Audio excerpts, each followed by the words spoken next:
होतं, स्वतः मराठा बांधवांना देखील वाटलं नव्हतं.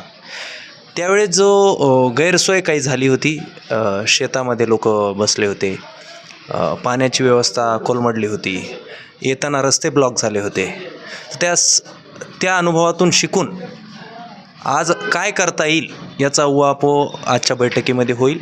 आणि त्या बैठकीमध्ये संबंध नारायणगडाच्या आजूबाजूचे 100-125 गावामधील तरुण मंडळी येणार आहे. त्यांना याचं वाटप देखील, जबाबदाऱ्यांचं वाटप या ठिकाणी होणार आहे.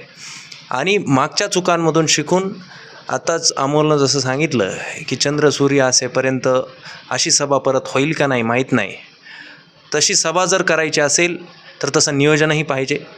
आणि चंद्र सूर्य असेपर्यंत एखाद्या सभेला गेल्यानंतर आम्हाला कुठलाच त्रास झाला नाही असं जर दाखवायचं असेल, असं जर अनुभूती घ्यायची असेल तर या सभेसाठीचं नियोजन, पक्कं नियोजन महत्त्वाचं आहे. आणि त्या नियोजनासाठी